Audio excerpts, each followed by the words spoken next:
welcome back to another video. And today we are finally reading Stacyplays, creator of YouTube series Dogcraft, Wild Rescuers, Guardians of the Taiga.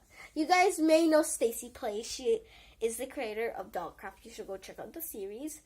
And her dog Paige has recently passed away. So we wanted to do this in memorial of her because she's in this book. Yes, she is. And of course these are her dogs in like Minecraft. And of course they have an alpha, but which one's the alpha? Leave in the comments down below which one's in the alpha. Stacy or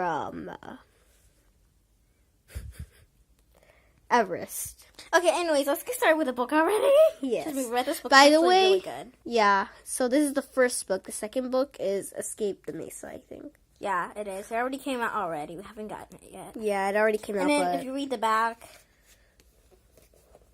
it just has some like little things.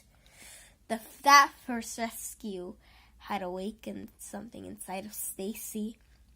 She knew what it was like to lose her own family and how wonderful it was to be rescued, in her case, by wolves. Well, yeah, she lives with them.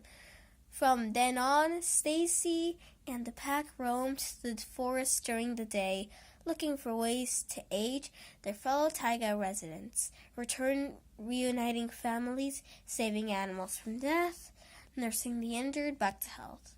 Stacy was just beginning to snore loudly when a blood-curdling howl rang out over the quiet taiga. Stacy and the wolves all sat up. Attention.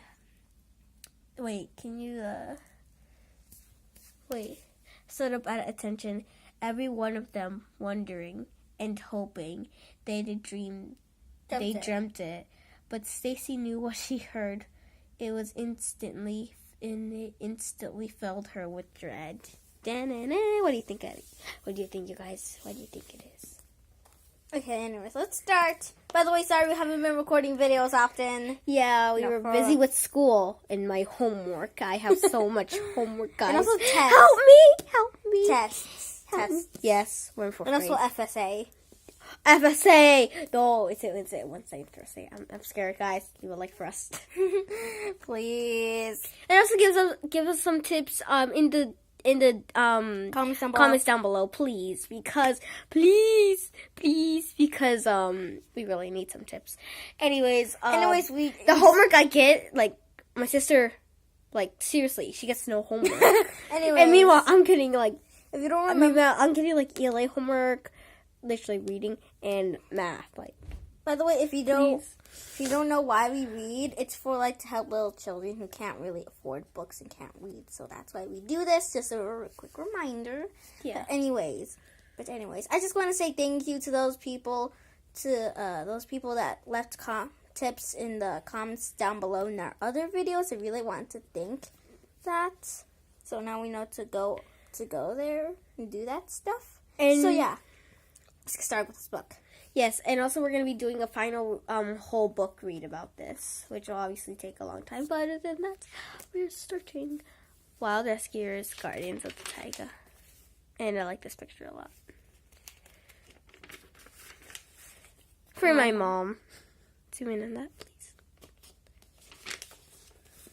How many chapters are there? There's 19 chapters so far. There is actually 20 chapters, and we'll obviously read these at one point in a separate video. And then here is the map of the taiga. There's a lot of places on here. Yeah, there's a lot of places. You can see Stacy right here.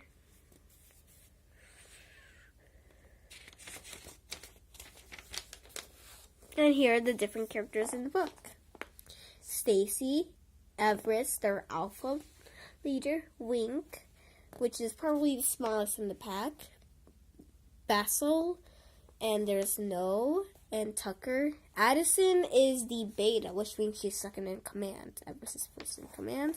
And then Paige, she's a little dog. She's a puppy. She is a puppy, but There's she thinks she's a wolf. She acts like a wolf. And then here's the other pack, Dusky, and also some wolf pups. They're adorable. And bats, which are going to be really important. Fluff and Crow. Yeah, a rabbit, a moose, and a fawn. So those are some of the characters. Chapter 1. Stacy lay on her back and stared straight into the eyes of the giant white wolf looming over her. The wolf's eyes were fixed fiercely on her. Suddenly, his sharp teeth sliced into her sleeve and her denim jacket, narrowly missing her left arm and pinning her to the ground. How do I keep getting myself into these wild penitentment? I don't know how to say that, guys. Stacy thought to herself. They're on a rescue mission, and her wolf. Okay, don't give them too much. Okay. To complicate matters, the upper half of her body was dangling off a cliff, and immediately to her right, a small rushing stream flowed off into the cliff into a narrow waterfall that thundered 30 feet into a pool of white water in the river below. But Stacy's thoughts weren't focused on the wolf or the steep drop of water behind her. They were focused on a rabbit. Just out of her reach, down the jagged cliff side, on a sturdy branch poking out of the rushing falls, a baby bunny sat shivering. One small movement and the rabbit would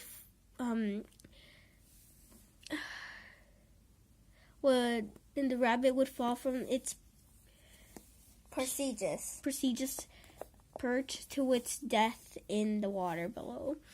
I've been in worse situations, I think, Stacy thought. I can do this. She tilted her head back to get a better look at the bunny. It was white with black spots, and its little ears were flopping in the front of its eyes, either because it didn't want to face the reality of its dangerous situation, or because the mist from the waterfall had plastered him there. In an attempt to reach it, Stacy tried swinging her right arm down behind her, but a small creature was still a few feet from her fingertips. She turned her attention back to the angry wolf, who had not loosened his grip on the jacket sleeve. "It's okay, Everest," Stacy said calmly. The large wolf replied with a low, grumbling growl. If you relax your hold just a teeny bit, I can lean forward enough to grab it. Probably. Once again, the wolf growled a warning. "Let me go, Everest," said Stacy, moving firmly this time.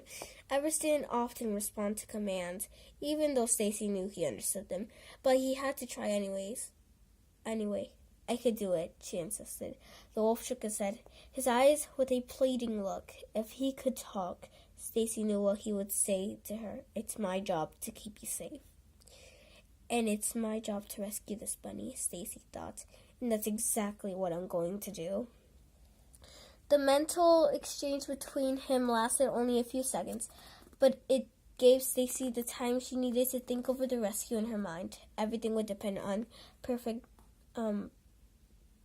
precision and splitting second time. Finally, she had her plan. "Fine," she said, and watching her wolf back off. Then with a grin, "You can keep the jacket, Everest. I didn't want it to get wet anyways." Everest's silver eyes flashed as he realized what Stacy was about to do, but it was too late. In one fluid motion, Stacy wriggled out of the jacket, rolled into the stream, and flipped around as she slid over the edge into the waterfall. As she fell, her hands reached for and thankfully found this slick branch with the bunny. She grabbed to the branch with one hand and scooped the baby rabbit with the other, sheltering it against her chest while her feet found footing on the wet rocks behind the falls.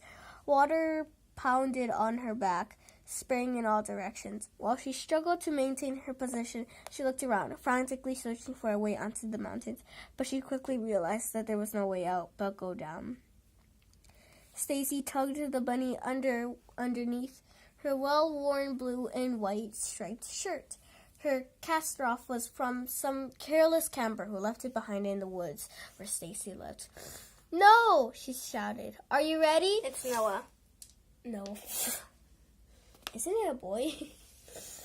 We're going to have this conversation. Leave in the comments down below if this is Noah or no. Okay. "Noah!" she shouted. "Are you ready?" She waited for the sound of a bark or howl from below, but she only met with the defeating noises of the falls. Her feet were beginning to slip, and her fingers were having trouble holding onto the slime branch. "I hope rabbits know how to hold their breath," she whispered in the little creature. She inhaled deeply, closed her eyes, and leapt. She crossed both her arms around her chest, hugging the rabbit close to her as the two of them plunged into the swirling rapids. After crashing through the surface, Stacy opened her eyes into water. Unfortunately, the churning made it impossible for her to see which way was up. She blew a little bit of air out of her mouth and watched the bubbles float away to her left. That way. Now look at the picture. Just wait to show you.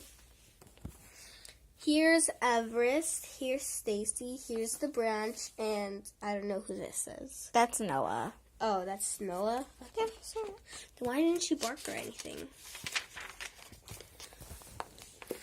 But even kicking as hard as she could, she was stuck in the circular current where the waterfall cascaded into the river.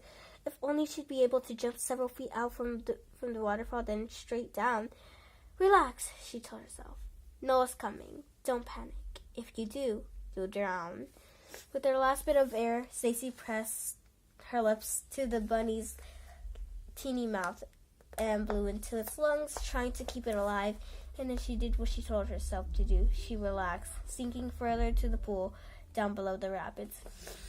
Suspended in the dark green-blue water underneath the churning waves, she started to count on her head. 1, 2, 3, 4. She hadn't yet reached 5 when she felt a large jaw close around her shoulder. The wolf's grip was tight enough to pull her to the surface, and then proceeded to maneuver her downriver where the water was calm. With her head above the surface, Stacy gulped in the crisp spring air and felt her lungs burn with oxygen. Then she checked the bunny. It was stunned and shivering, but still alive. "Cutting it a little close there, Noah," Stacy said teasingly to a giant white wolf paddling beside her. She plopped the soaking wet rabbit on top of Noah's head. The bunny started to blink the water out of its eyes and then down in wide-eyed terror at the white wolf's snout. "No, you didn't go through all of that just to be wolf dinner," Stacy said, hoping it would understand her. "You're safe now." Stacy and Noah paddled together to the riverbank and stumbled onto the shore. The thin vine Stacy usually used to tie her long brown curls into a side braid had been lost in the waterfall. Now her hair was a tangled mess. She combed it using her fingers and then wrung out the bottom of her shirt and rolled up her wet jeans. Noah lowered his head next to a large rock, and the bunny hopped off, clearly relieved, but still slightly shaky. Stacy scooped it up. "You're okay, little bun," she cooed, cuddling it into her arms.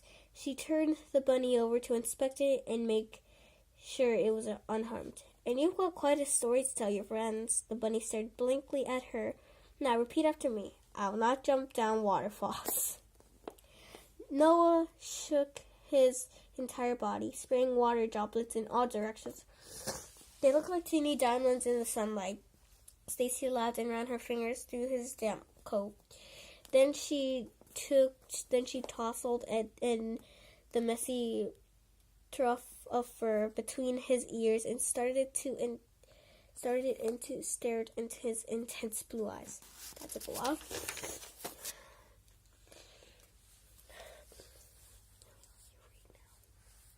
You're definitely getting better at driving, boy, she told him.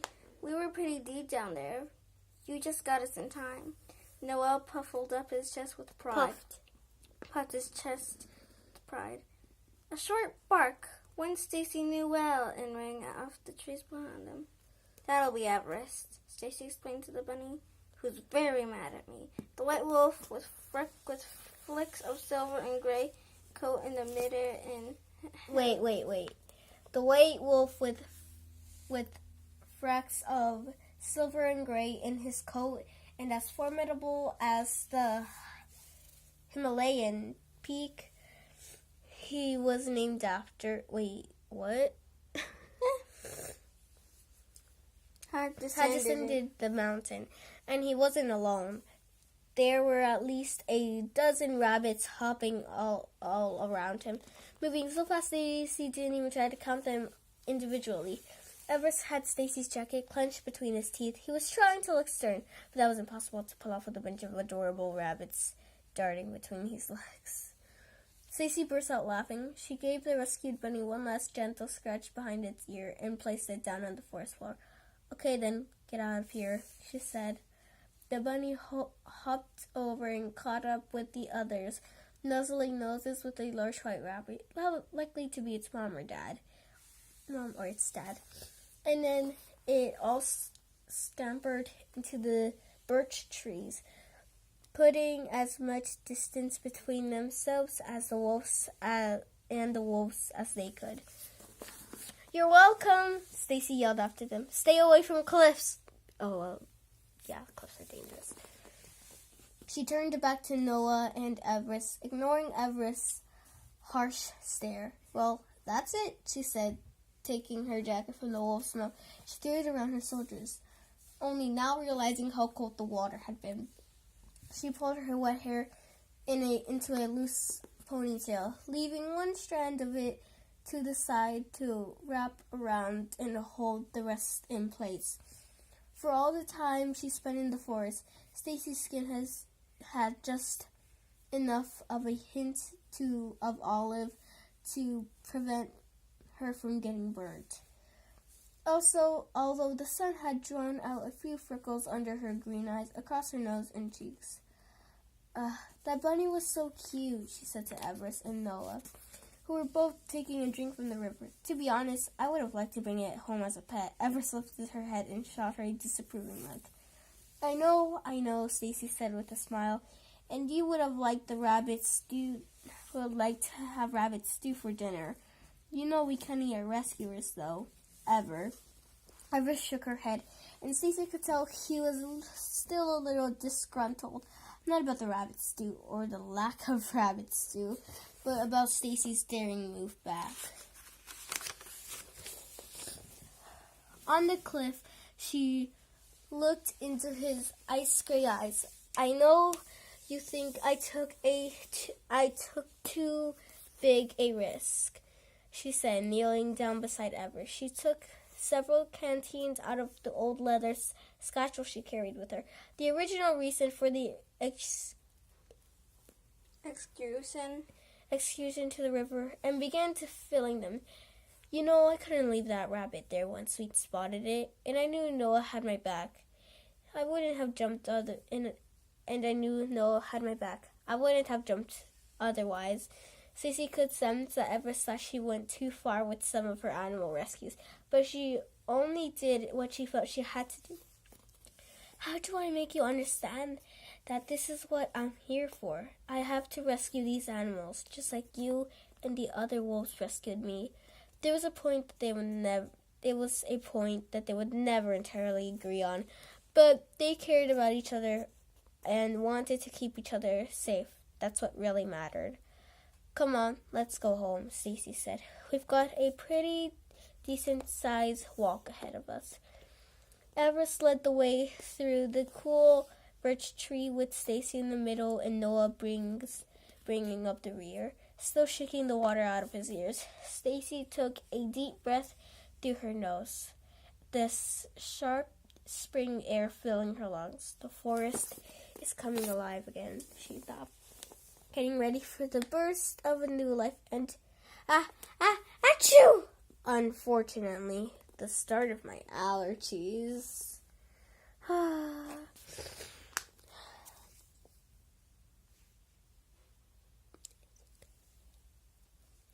Allergies aside, Stacy always loved this time of year in the forest, and even though her muscles were aching from her hike up the mountain, she was enjoying her long trip home with Everest and Noah, eternally between a brisk walk and a mortificating jog.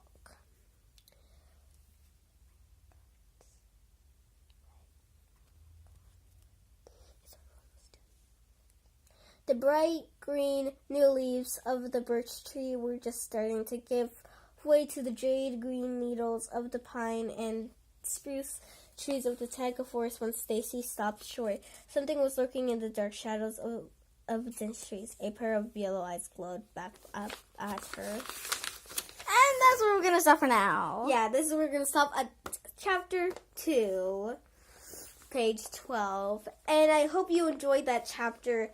Tell us in the comments down below what you think, and also, again, some tips on how to do some videos. And again, smash that like button down below. Subscribe to our channel. Give us a big thumbs up. Give us a big thumbs up, and subscribe to our channel. We love you, our tacos. Goodbye. Bye. Okay, I love this book. Honestly, wait, can you stop? I'm trying to. Okay, yeah, I love this.